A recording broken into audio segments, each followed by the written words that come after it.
Ladies and gentlemen, we're joined tonight by our runner-up, Denny Hamlin, in the Sports Clips Toyota. Denny, can you tell us about your run tonight?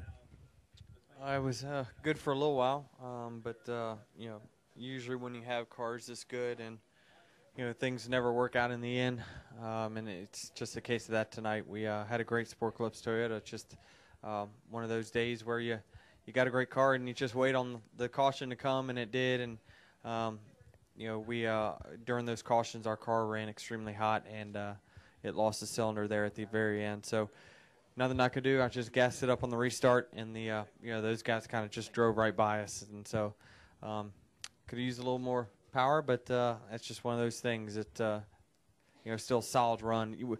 Eventually we'll get these guys a win. We've been very close driving for them all this year. We just need to get a break here and there. Questions for Denny Hamlin? Denny, what did you see on that last and that was green white check of this restart before? The two got a decent restart, but it looked like he spun his tires. And the 20, I heard him beside me, and I was looking beside me, and the 20 got in the back of him and kept pushing him. And I think when they went to shift, they were not in sync, and when they did, it looked like the two steered up. And I was already down there trying to side draft, and so he had no room to come up. He had no room for error, and it looked like the 20 just kind of turned him right into the lane I was in. So, there's nothing Elliott really could have done, and you feel bad because those guys are racing for much more than what we're racing for out here, and so it's a bad deal. But the 20 just had him jacked up and nowhere to go.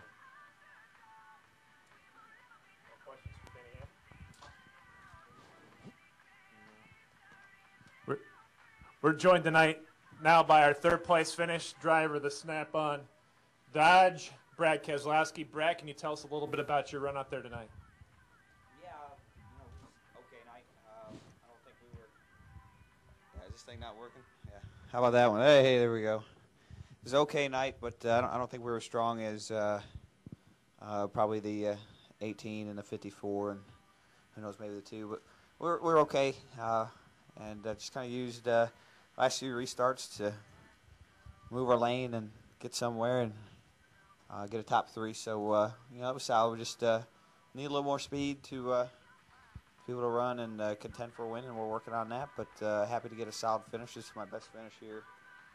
It seems like every time I come here, something happens at the end and we don't close it out. But glad to close it out here today with a solid run. But obviously, would like to be in contention for the win. So we'll keep working on. We've had several races this year with our team where I felt like we had a shot at winning and just didn't put it all together at the end. And we've had races like today where we really weren't that strong and did a great job putting it together all at the end. So when we put those two together, we can win some races. So I'm optimistic about that and happy with tonight's finish.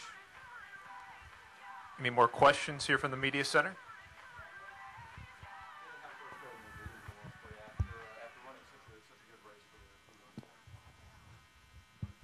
I mean, it's not a cup race, so I'm not gonna dwell on it too long. When I get back to the bus, it's over with, and we're gonna move on to tomorrow. But it's frustrating. You want to get as many trophies as you can get, and obviously you had a great track record at this track going into it, and would like to tack on to that. But that's the part of it. Usually you win races that you don't dominate.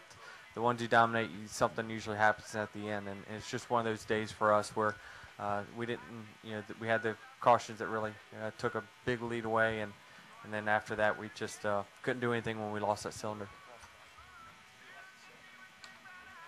Folks, we're now joined in the media center by our highest placing regular from the NASCAR Nationwide Series, Sam Hornish, Jr., driver of the Alliance Truck Parts Dodge. Sam, can you talk about what you saw out there this evening?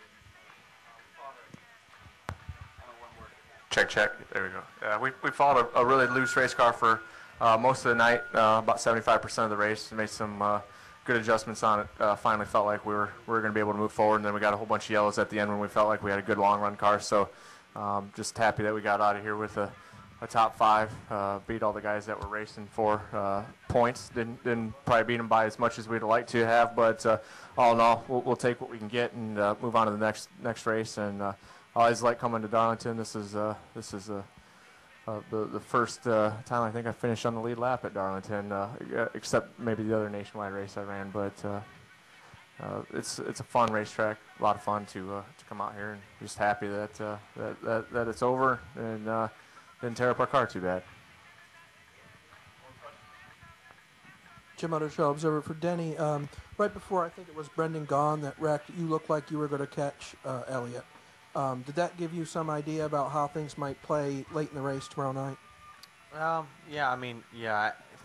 Bad part is I could have got beside him right there, but I was just going to be patient and not thinking that the chance of a restart was going to be great, just not using my head there. You know, I was just kind of waiting until the very end to try to make a move on him, and I got the huge run on him, and I checked up to just ride behind him down the straightaway, and then the caution came out. So, yeah, we had a good line going there, but, you know, it's just we weren't, you know, for whatever reason, our car just pegged hot those last two restarts, and there's nothing I could do. But, yeah, I mean, there's a lot of different lines you can use the first couple laps, but restarts is something we definitely got to work on.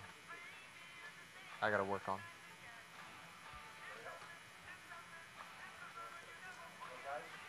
Thanks. Good evening, and best luck. Thank you.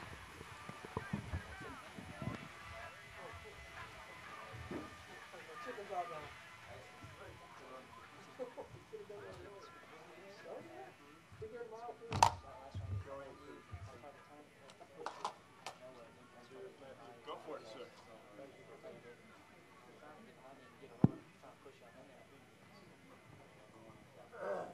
Yeah, exactly. I didn't get on the restart before that. Now that's when Elliot, lucky Elliot, when all that happened, it had me backing up so I could get through it.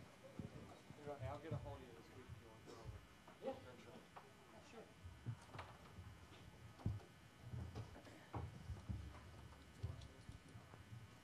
We're now joined by our highest finishing Sunoco Rookie of the Year candidate, and that is Austin Dillon. And he drives the number 3 Advocare Chevrolet for Richard Childress Racing. And Austin, talk about your run out there tonight at Darlington. Well, we started off with a really tight race car, and we lost some position early in the race and dropped back, and we had to make a big adjustment. We were able to do that, and it took a while on our pit stop, so we lost some track position. And the car was really fast. We were able to drive right back up through there on that long run. Got all the way up to 5th. Then the caution came out with Kurt, and we were sitting 4th. Had a good pit stop, and man, I tell you what, before that caution came out, we already got back to the 20s back bumper, and the 33 blew a tire. So I think we really had something for him. My crew chief kept telling me I was 2-3 tenths better than the leaders on the long run. So really just I talked to Brad and some of those guys on what I got to do to get my restarts better, and I'm spinning the tires quite a bit. It didn't matter if I rolled to the gas or just tried to grab it and go. It didn't work out. So really, all in all, a good night for Advocare and points tonight. So well, it'll be fun going to Iowa.